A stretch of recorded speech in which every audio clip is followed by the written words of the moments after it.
تاریخ میں کچھ واقعات ایسے ہوتے ہیں جو عقل کو بالکل حیران کر دیتے ہیں۔ آج ہم ایک ایسی ہی حیرت انگیز کہانی پر بات کرنے والے ہیں جو سیدھا ایک چشمدید گواہ کی زبانی ہم تک پہنچی ہے۔ ذرا سوچئے، یہ الفاظ کسی عام شخص کے نہیں ہیں، یہ ایک ایسی تجربہ کار دایا کے ہیں جنہوں نے اپنی زندگی میں نہ جانے کتنے ہی بچوں کو اس دنیا میں آتے دیکھا ہوگا۔ تو آخر اس ولادت میں ایسا کیا تھا، کیا خاص تھا جس نے ان کے سالوں کے تجربے کو ایک لمحے میں چیلنج کر کے رکھ دیا؟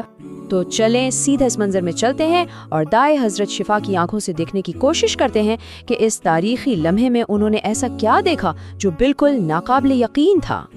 تو سب سے پہلی چیز کیا تھی جس نے انہیں چونکا دیا؟ جیسے ہی بچہ دنیا میں آیا، حضرت شفا کی نظر سب سے پہلے اس کی جسمانی حالت پر پڑی، اور جو انہوں نے دیکھا وہ ان کے لیے بالکل نیا اور حیران کن تھا۔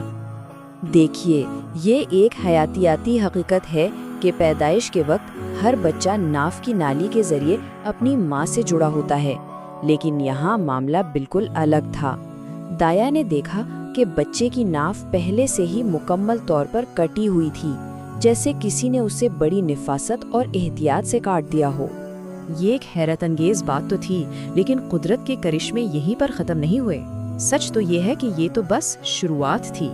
ناف کا پہلے سے کٹا ہونا ہی ناقابل یقین تھا۔ اس کے بعد ایسا اور کیا ہوا جس نے اس تجربہ کار دایا کو مزید حیرانی میں ڈال دیا؟ اور یہ تھا دوسرا معجزہ، یعنی مکمل پاکیزگی۔ عام طور پر پیدائش کے وقت بچے کے جسم پر قدرتی آلائشیں لگی ہوتی ہیں، لیکن یہ نومولود بالکل صاف ستھرا پیدا ہوا، جیسے اسے ابھی ابھی نہلا کر لایا گیا ہو۔ نجاست کا ایک قطرہ تک نہیں تھا۔ اچھا، اب ہم آتے ہیں تیسری اور آخری جسمانی نشانی کی طرف، جس نے حضرت شفا کے دل میں موجود ہر طرح کے شک کو یقین میں بدل دیا کہ وہ کسی عام بچے کی نہیں بلکہ ایک غیر معمولی ہستی کی پیدائش کی گواہ بن رہی ہیں۔ تو وہ تیسری اور آخری کڑی کیا تھی؟ نومولود کے جسمانی حالت کے بارے میں وہ کون سا مشاہدہ تھا جس نے اس واقعے کو مکمل طور پر معجزاتی بنا دیا؟ تو آئیے ان تینوں نشانیوں کو ایک ساتھ دیکھتے ہیں۔ ناف پہلے سے کٹی ہوئی، جسم مکمل طور پر پاک، اور تیسرا، بچہ پیدائشی طور پر ختنہ شدہ تھا۔ ان تین نشانیوں کا ایک ساتھ ہونا کسی بھی عام پیدائش کے تصور سے بالکل باہر ہے۔ یہ واضح طور پر ایک الہامی واقعہ تھا۔ اب کہانی ایک نیا موڑ لیتی ہے۔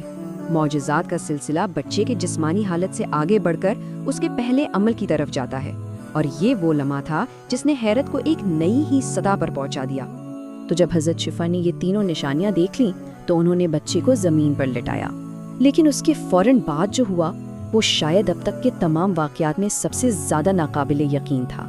سوچئے ذرا، ایک نومولود بچہ، اس نے پہلے خود سے کروٹ لی، پھر اپنے گھٹنوں کے بل آیا اور پھر سیدھا سجدے میں چلا گیا۔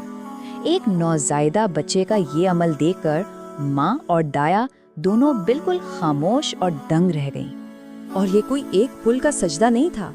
روایت کے مطابق یہ نومولود تقریباً 15 منٹ تک سجدے کی حالت میں رہا۔